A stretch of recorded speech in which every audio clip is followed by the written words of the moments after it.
హైదరాబాద్ లో జరగబోయే మనీ మంత్ర money manifestation classes కి ఇప్పుడే కాల్ చేసి రిజిస్టర్ అవ్వండి. నమస్కారం. విష్ణు పురాణం 3వ భాగంలోకి వచ్చాం. అయితే ఈ పాలకడల్లో నుంచి ఉద్భవించినటువంటి లక్ష్మీదేవిని ఇంద్రుడు పరిపరి విధాలుగా ప్రార్థించి తన అన్ని రకాల విద్యలందు వ్యవహారాల యందు లక్ష్మీ కటాక్షం కలగాలని అనేక విధాలుగా ప్రార్థించారు. అప్పుడు లక్ష్మీదేవి తథాస్తు అని ఇంద్రుణ్ణి అనుగ్రహించింది. అప్పటి నుంచి ఇంద్రుని నివాసం లక్ష్మీ కళతో రాణిస్తూ ఉండేది. వాసుదేవుడు కృతయుగమునందు పరశురాముడుగా అవతరించగా లక్ష్మీదేవి భూదేవి అయింది. త్రేతాయుగంలో శ్రీరాముడుగా అవతరించగా లక్ష్మీదేవి సీతాదేవి అయింది. ద్వాపరయుగంలో కృష్ణావతారుడు కాగా ఆ దేవి రుక్మిణీదేవి అయింది. కలియుగంలో సూర్యరూపుడు కాగా ఆమె పద్మిని అయింది. ఈ విధంగా లక్ష్మీదేవి పద్మాక్షణకు తోడై ఉంటుంది. ఆ స్వామి దేవరూపంలో ఉంటే ఆ దేవి దేవతాకాంత రూపాన, మానవ రూపంలో ఉంటే మానవకాంతగా ఉండి శబ్దమును అనుసరించే అర్థంలాగా అనుసరిస్తూ ఉంటుంది అని లక్ష్మీ చరిత్ర పరాశర మహర్షి చెప్పగా మైత్రేయుడు ఇట్లా అడిగాడు. అయితే భృగువు మొదలైన మునుల యొక్క సృష్టి విశేషాలు వివరించండి అంటే, భృగువుకి ఖ్యాతి యందు ధాత విధాత అనే కొడుకులు, వారికి మేరుపుత్రికలు ఆయతి నియతి అనే కన్యలు భార్యలుగా అయ్యారు. ధాతకి ఆయతి యందు ప్రాణుడు, విధాతకు నియతి యందు మృకండు జన్మించారు. ఆ మృకండుని కుమారుడే మార్కండేయుడు, దీర్ఘాయువు, చిరంజీవి, ఇప్పటికి కూడా జీవించే ఉన్నారు మార్కండేయుల వారు అని చెప్పుకుంటాం. ప్రాణునకు వేదశరుడు, వానికి ద్యుతిమంతుడు, అతనికి అజరుడు జన్మించారు. వారి వంశాలు మిక్కిలిగా విస్తరించాయి. మరీచికి సంభూతి యందు పౌర్ణమాసుడనే కుమారుడు, అతనికి విరజుడు, పర్వతుడు అని 2 కొడుకులు. అంగిరసునకు స్మృతి యందు అసుమతి, రాక, సినీవాలి, కుహు అనే 4 జన్మించారు. అత్రికి అనసూయ యందు చంద్రుడు, దూర్వాసుడు, దత్తాత్రేయుడు అని 3 దివ్యశోభా మహిమాన్వితులు బ్రహ్మ శివకేశవాంశ సంజాతులుగా జన్మించారు. ప్రీతికి దత్తాగ్ని, అతడు స్వయంభువ మన్వంతరమునందు అగత్యుడు అయ్యాడు. అయితే ఇది ఎలా అంటే, మనకి సృష్టి క్రమంలో రకరకాల పేర్లు చెప్తారు. మనం ఇప్పటికీ కూడా కొంతమంది ఋషులవి మహర్షులవి పేర్లు రకరకాల కథల్లో పురాణాల్లో వింటూ ఉంటాం. పులహునకు క్షమయందు కర్దముడు, సహిష్ణువు, ఊర్ధ్వరేతుడు జన్మించారు. క్రతువునకు సన్నతి యందు వాలఖిల్యాదులు 66 జన్మించారు. 65 పుట్టారట. వశిష్ఠునకు ఊర్జయందు విరజుడు, గోత్రుడు, ఊర్ధ్వబాహుడు, సవనుడు, అనఘుడు, సుతపుడు, శుక్రుడు అనేటువంటి 7 కొడుకులు జన్మించారు. వాళ్ళు ఉత్తమ మన్వంతరమునందు సప్తర్షులు అయ్యారట. అగ్నికి స్వాహాయందు కలిగిన వారు పావకుడు, పవమానుడు, శుచి. వాళ్ళకి 45 పుట్టారట. ఈ విధంగా 49 మంది అగ్నులు విస్తరించారు. పితృదేవునకు స్వధయందు పితృగణాలు, మేనక, వైతరణి అనే కన్యకలు జన్మించారు. ఆ కన్యలు దివ్యజ్ఞానమూర్తులు, బ్రహ్మవాదినులు, యోగిని దేవతలు అయ్యారు అని చెప్పగా విని, ఇప్పుడు స్వయంభువ మను వంశములందు పుట్టిన రాజుల చరిత్ర చెప్పమని మైత్రేయుడు అడిగాడట. పరాశరుడు ఇట్లా చెప్తున్నారు. ఆదిమనువైన స్వయంభవునకు ప్రియంవదుడు, ఉత్తానపాదుడు అని 2 కుమారులు. ఉత్తానపాదునకు ఉత్తముడు, ధ్రువుడు అని 2 కొడుకులట. అప్పుడు ధ్రువుడు పరమ భాగవతోత్తముడని పెద్దల మాట కదా, అతని చరిత్ర విస్తరించి చెప్పమని ఇతను అడిగేసరికి మైత్రేయుడు పరాశరుల వారు ఇలా చెప్తున్నారు. ధ్రువ చరిత్ర ఇది చాలా విశేషమైందిగా చెప్తారండి. ఉత్తానపాదుడు ఏకఛత్రముగా భూమిని ఏలుతూ శత్రురాజుల పక్కలో బల్యమై ధైర్య శౌర్య పరాక్రమాలకు రూపమై నయమార్గాన ప్రజాపరిపాలన చేసేవాడు. నిర్విఘ్నంగా భూదేవ తృప్తిగా యజ్ఞాలు చేసేవాడు. దిగంత విశ్రాంతమైన యశస్సు సంపాదించిన మహారాజు. అతనికి సురుచి, సునీతి అని 2 భార్యలు. సురుచి కొడుకు ఉత్తముడు, సునీతి సుతుడు ధ్రువుడు. 2 సోదరులు సమాన రూపరేఖా విలాసులు, విద్యా వివేకాలు కలవారే పెరుగుతూ ఉండగా, ఒకనాడు ఉత్తానపాదుడు నిండు కొలువులో సింహాసనాసీనుడై ఉత్తముణ్ణి ఒళ్ళో ఉంచుకుని ముచ్చట్లాడుతుండగా ధ్రువుడు వచ్చి తండ్రి తొడ మీద కూర్చోటానికి సింహాసనం వద్ద నిలిచి చేయి చాచేట.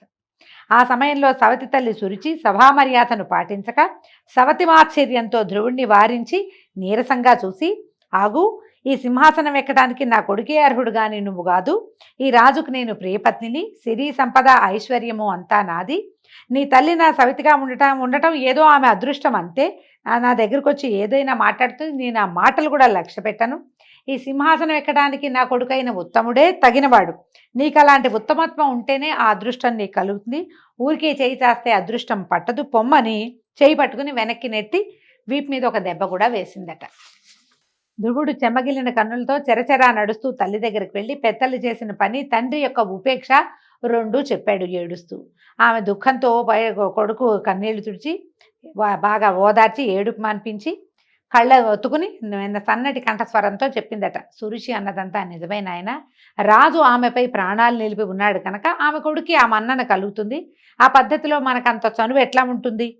ఆమె సౌభాగ్యవతి కనుక దానికి ఆమె కొడుక్కి కూడా రాజు వల్ల మన్నన కలుగుతుంది. మనం మందభాగ్యులం నాయన, మనకు మన్నన లేదు. ఒకవేళ రేపొద్దున వాడే గనక రాజు అయితే నువ్వు వాడికి అడుగులకు మడుగులొత్తాలి నాయన అని ఆవిడ దుఃఖంతో, ఇంకా ఏమైంది, నా కడుపు కాలిపోయింది, ఇంకేం లేదు, నా పిల్లవాడికి ఏమీ దక్కలేదని ఆమె దుఃఖంతో ఇదైపోతూ ఉంటే ఈ పిల్లవాడు అన్నట్ట, మా విచారించకు, ఉత్తముడు రాజై రాజ్యమేల్ని, ఆ రాజుకి ఈ రాజ్యము సిరి సంపద ఇచ్చినవాడు మనకెందుకు ఇవ్వడు, మనకు కూడా ఇస్తాడు. ఇదిగో నా మాట విను, అన్న వల్ల ఇప్పటి రాజు పొందిన రాజ్యభోగాలు క్షణికాలు, అలాంటి ఐశ్వర్యం నాకు అక్కర్లేదు. ఆ దేవతలకు పైన ఉండే పదమందు సూర్యచంద్రులు ఉన్నంతకాలం, వెలుగుతున్నంతకాలం నేను ఉండడానికే సంకల్పించాను, ఒకడే నా ప్రతిజ్ఞ అని చిన్న బాలుడైన ధ్రువుడు ఎలాంటి విచారము లేక తపస్సు చేసే సంకల్పంతో తల్లితో చెప్పి నగరం నుంచి బయటికి వెళ్ళిపోయాడు. నగరం వెడలి సమీపాన ఉన్న ఉద్యానవనంలో కృష్ణాజినంపై ఆసీనులై ఉన్నటువంటి సప్తర్షులను చూసి నమస్కరిస్తే వాళ్ళు ఇలా చెప్పారట, నువ్వు ఎక్కడి నుంచి వస్తున్నావు, ఎవరు నువ్వు, నీ పేరేమిటి, ఒంటరిగా ఎందుకు వచ్చావు నాయన, చిన్ని బాలకుడివి నువ్వు అని అడిగితే, నేను ఉత్తానపాదుడనే రాజు కొడుకును, నా పేరు ధ్రువుడు, తపస్సు చేయాలని ఇలా వచ్చాను, నా పూర్వపుణ్య ఫలం వల్ల మీ దర్శనమైందని చెప్పగా విని ఆశ్చర్యపోయి, అయ్యా బాలకుడివి, ఇలా రాజభోగాలు విడిచి తపశ్చర్యకి నిశ్చయించుకోవటం ఏమిటి, ఎందుకు కారణం, నిండా 5 ఏళ్ళు కూడా లేవు నీకు, సుకుమార మోహనాకారం కలిగి ఉన్నావు, లవలేశమైన రోగబాధ అయినా ఉన్నట్టు లేదు, తల్లిదండ్రులు సజీవులై ఉన్నవాడివి, ఇలాంటి నువ్వు కష్టసాధ్యమైన తపస్సుకి ఎందుకు దిగావు, ఇలాంటి చిన్నతనపు బుద్ధిని విడిచి తిరిగి పొమ్మంటే అప్పుడు ధ్రువుడు దుఃఖంతో సవతి తల్లి అన్న మాటలు, తండ్రి ఉపేక్ష, తల్లి విచారము, తన ప్రతిజ్ఞ చెప్పి తిరిగిపోయేది లేదు, దయచేసి నా సంకల్పం సఫలమయ్యేటట్టుగా మార్గోపదేశం చేయమంటే వాళ్ళలో వాళ్ళు ఇలా మాట్లాడుకున్నారట. యుద్ధములో పగవాని బాణాలకు బాధపడిన రాజనందనుడు సవతి తల్లి పోటు మాటలకి బాధపడ్డా ఆశ్చర్యం అనుకుని, నాయన నీ కోరిక సఫలం కావాలంటే సర్వేశ్వరుడు, సర్వశక్తి సంపన్నుడు, భక్తజన్న పారిజాతుడు పైనటువంటి పద్మాక్షుణ్ణి ఉపాసించాలి. మునుపు మీ వంశకర్త అయిన స్వయంభువ మనువు, ఉత్తానపాదుడు, ప్రియవ్రతుడు కూడా ఆ వాసుదేవుని భజించే కృతార్థులయ్యారు. మా వంటి మునులు కూడా లక్ష్మీకాంతునే ఉపాసించి అందరికీ సమ్మానులుగా అయ్యాము. కాబట్టి నువ్వు కూడా ఆ లక్ష్మీనారాయణునే సేవించు, ఆరాధించు అని ద్వాదశాక్షర మంత్రాన్ని ఉపదేశించి తపస్సు చేసే పద్ధతి చెప్పి కృతార్థుడి వగుదుగాక అని దీవించి ఆశీర్వదించారు. మనం భాగవతంలోండి ఈ వాసుదేవ మంత్రాన్ని నారదుడు ఉపదేశించాడని తెలుసుకుంటామండి. అదొక కల్పంలో జరిగి ఉండొచ్చు, ఇంకొక కల్పంలో ఇలా సప్తర్షులే ఉపదేశించినట్టుగా కనపడుతోంది. ధ్రువుడు అక్కడి నుంచి యమునా తీరంలో ఉన్నటువంటి మధువనానికి వెళ్ళిపోయి అక్కడ యమునలో స్నానం చేసి మునులు చెప్పిన పద్ధతిలో మనసును విష్ణువు యందు లగ్నం చేసి బాహ్య ప్రపంచాన్ని మరిచి నిశ్చల దీక్షలో ఉండిపోయాడు.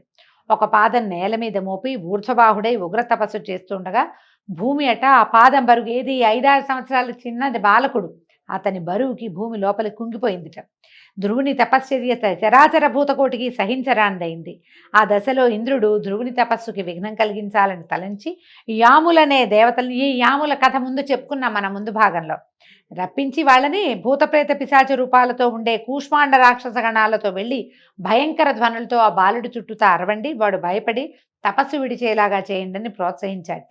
యామదేవతలు ఆ రాక్షసులు వివిధ క్రూర జంతువులాగా మారి విష సర్పాల్లాగాను, పెద్ద పుల్లుల్లాగా, పిశాచాల్లాగా, కార్చిచ్చులాగా విషం చిమ్ముతూ మంటలు రుపుతూ భీకరంగా అరుస్తూ ఈ ధ్రువుడు చుట్టూతా తిరిగితే వీళ్ళ ఆటలు అతని ముందు సాగలేదట.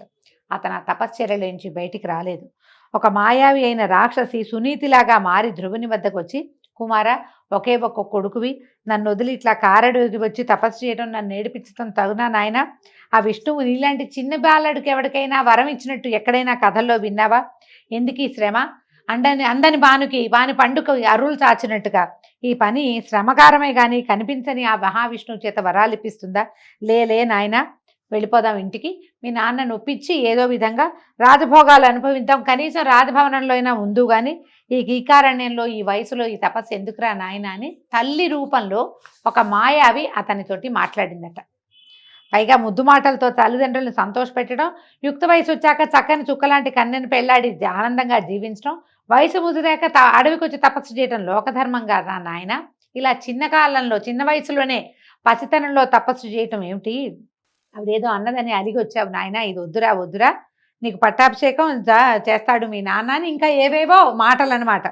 ఎన్నో చెప్పి ఎన్నో నోములు నోచి కన్నాను, ఇలా నా కడుపు కాల్చకు నాయన, నువ్వు ఇలా ఎండలో వానలో ఉండొద్దు అని ఎన్నో రకాల బతిమలాడి చివరికి ఏమంటారు ఎమోషనల్ బ్లాక్మెయిల్ కూడా, నువ్వు ఇలాగే ఇక్కడే ఉన్నావంటే నీ ముందే ప్రాణాలు విడుస్తానని ఎన్ని మాయ మాటలు చెప్పినా ఆ పిల్లవాడి చెవిలోకి ఎక్కలేదట. వాడి మనసు మాత్రం విష్ణుమూర్తి మీదే లగ్నమైంది. బాహ్య ప్రపంచ ప్రవృత్తే ఎరక్కండా రాతి బొమ్మలాగా ఉండిపోయేట, కదల్లా మెదల్లా. భయంకరాకారులైన రాక్షసులు వచ్చి అతన్ని బెదిరించడానికి ఎంతో ప్రయత్నం చేశారు. ఎంత అరిచినా కేకలు పెట్టినా ఏం చేసినా అందులోంచి బయటపడలేదు. ఇక ఉపేక్షిస్తే లోకాలకి ప్రమాదం కలుగుతుందని ఏం చేశాడట, లక్ష్మీనాథుడికి విన్నవించి ధ్రువుని యొక్క తపస్సు మాన్పించాలని ఇంద్రుడు స్వయంగానే శ్వేతద్వీపానికి వెళ్ళాడట. ఈ వైకుంఠానికి వెళ్ళి ప్రార్థించాడట, లోకేశ్వర, ఉత్తానపాదుడనే రాజు కొడుకు ధ్రువుడు నీ యందు భక్తి కలిగిన వాడు, 5-6 ఏండ్ల పసిప్రాయం వాడు, ఇంతవరకు అలాంటి దీక్షతో ఎవరూ చేయని ఇలాంటి తపస్సు చేస్తున్నాడు. మాన్పించాలని ఎంతో ప్రయత్నం చేశాను కానీ ఫలించలేదు. నిన్ను మెప్పించి నా స్థానం పొందుతాడో, సూర్యస్థానం కొడతాడో, చంద్రస్థానం ఆక్రమిస్తాడో, ఏ దిక్పాలకత్వం కోరి అతను ఇంత తపస్సు చేస్తున్నాడో తెలియట్లేదు తండ్రి అని బెదురుతూ చెప్పేసరికి శ్రీకాంతుడు నవ్వుతూ ఇట్లా అన్నాడట, మహేంద్ర భయపడద్దు, ఆ బాలుడి కోరిక నాకు తెలుసు, మీ స్థానాలేవి కోరడు, ఆ కోరికను నేను నెరవేర్చి తపస్సు మాన్పిస్తాను, నువ్వు నిర్భయంగా ఉండమని ఇంద్రుని పంపించి ధ్రువుని దగ్గరికి వచ్చి పిల్లవాడికి కనపడ్డాడట. కుమారా, నీ తపస్సుకు మెచ్చా, వరం కోరుకోమంటే ధ్రువుడు కళ్ళు తెరిచి నీలనీరద గాత్రుని లక్ష్మీ కళత్రుని చూసి చప్పును లేచి సాష్టాంగంగా నమస్కారం చేసి చేతులు జోడించి ఆనందాతిరేకంతో చాలాసేపు మైమరిచిపోయి అట్లా దిగ్భ్రమతోటి ఉండిపోయాడట. క్రమంగా స్మృతి చెంది గద్గద స్వరంతో, తండ్రి నీ దివ్య రూపం చూసి మైమరిచాను, ప్రార్థించాలంటే మాటే రాకుండా ఉంది, నాకు వాక్శక్తిని ముందు ప్రసాదించంటే అప్పుడు ఏం చేశాడట, విష్ణువు తన చేతిలో ఉన్న శంఖాన్ని, ఏం శంఖం అండి, విష్ణుమూర్తి శంఖం పేరేమిటండి, పాంచజన్యం, ఆ పాంచజన్య శంఖాన్ని అతన్ని శిరస్సు మీద ఉంచాడట. ఉంచేసరికల్లా ఈ ధ్రువుడు సొంపైన వాక్కుతోటి నింపైన మనసుతోటి భాషిస్తూ శ్రీపతిని అనేక విధాలుగా స్తుతించాడు. ధ్రువకృత విష్ణు స్తుతి ఎన్నో రకాలుగా ప్రార్థించాడు.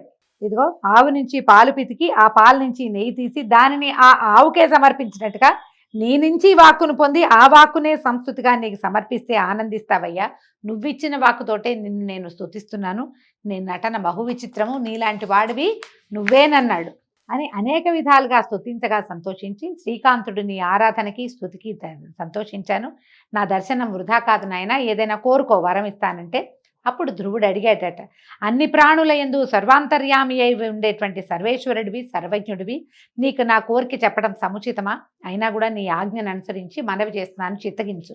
నా తండ్రి కొలువులో గద్దెపై ఉండగా నేను వెళ్ళి తండ్రి ఆసనము మీదకి చేయి చాచగా నా సవతి తల్లి వారించి అక్కడ కూర్చోటానికి నా కొడుకే అర్హుడు కానీ నువ్వు కాదు పో అన్నది. ఆ మాటకి కించపడి లోకేశ్వరుడు అయిన నీ వల్ల అత్యున్నతమైన దివ్య పదాన్ని పొందాలని ప్రార్థించి ఇలా వచ్చి నేను ఆరాధించాను, కాబట్టి నా దీక్ష సఫలం చేయవలసిందిగా వేడుతున్నాను నాయన, అదే నేను కోరే వరమని అడిగాడు. ఈయన కరుణారసభరిత హృదయుడైనటువంటి విష్ణుమూర్తి, రాకుమార, పూర్వజన్మమున నువ్వు ఒక బ్రాహ్మణుడువు, వేదశాస్త్రాలు చదివి కులాచారం తప్పక తల్లిదండ్రుల్ని అతిభక్తితో సేవిస్తూ జపాదులతో నన్ను ఉపాసిస్తూ నన్ను మనసు యందే ఉంచి ప్రవర్తించేవాడివి. అలాంటి నువ్వు ఒక రాజుడికి మిత్రుడివై అతని వైభవంతో సమాన వైభవం కల ప్రభుత్వం కోరి ఈ జన్మలో రాజనందనుడివై జన్మించావు. బాలుడివై ఉన్నా మాకు నచ్చిన భక్తుడివై ఎనలేని దీక్షతో తపస్సు చేసి మహాపుణ్యుడివయ్యావు. నీ కోరిక నెరవేరేటట్టుగా వరమిస్తున్నాను విను. దేవతలకు, గ్రహాలకు, నక్షత్ర తారాగణములకు పైన ధ్రువస్థానం ఉన్నది, అది నీకిస్తున్నాను. ఆ దివ్య పదమందు నీ తల్లితో నక్షత్ర రూపాన కల్పాంతం వరకు ఉండగలవు. కల్పాంతమందు నీకు మోక్షం ఇస్తానని ఆనందంగా పలికి మహావిష్ణువు అంతర్హితుడయ్యాడట.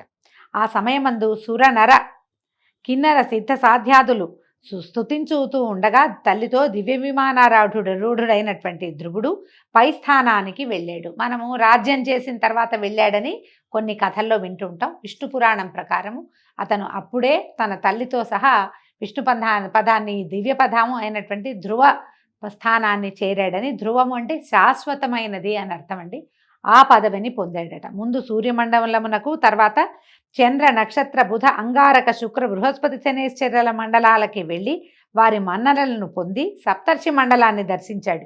వారి అనుగ్రహంతో ధ్రువస్థానానికి చేరి అక్కడ మహాభాగ్యంతో లోకాలకు తలకట్టై నేటికి సకల జనమాననీయుడై విరాజిల్లుతూ ఉన్నాడు. ధ్రువ నక్షత్రం మనకి కనపడుతుంది, శాశ్వతమైనదన్నమాట ధ్రువపదం. ఈ ధ్రువ చరిత్ర వినినవారు, చదివినవారు, వినిపించిన వారు యశస్ఫూర్తితో సకల సకుటుంబంగా సుస్థిర నివాసులై శ్రీమంతులై రాణిస్తారు. ఆ ధ్రువునకు శంభువు అనే భార్య ఎందు శిష్టి, భవ్యుడు అని 2 కుమారులు. శిష్టికి సుచ్ఛాయ అనే భార్య ఎందు రిపుడు, రిపుంజయుడు, విప్రుడు, వృకలుడు, వృకతేజుడు అని 5 కుమారులట. రిపునకు బృహతి ఎందు చాక్షుషుడు, వానికి పుష్కరిణి ఎందు చాక్షుష మనువు పుట్టారు. వానికి సడ్వల ఎందు ఊరుడు, పూరుడు, శతద్యుమ్నుడు, తపస్వి, సత్యభాకు, శుచి, అగ్నిష్టోముడు, అతిరాత్రుడు, సుద్యుమ్నుడు, అభిమన్యుడు అనేటువంటి 10 మంది కుమారులు జన్మించారట. ఊరునకు ఆగ్నేయి అనే కాంతయందు అంగుడు, సుమనసుడు, స్వాతి, క్రతువు, అంగిరసుడు, శిబి అనే 6 కుమారులు జన్మించారు. వారిలో అంగునకు సునీధ అనే ఇల్లాలి యందు వేణుడు అనే కుమారుడు పుట్టాడు.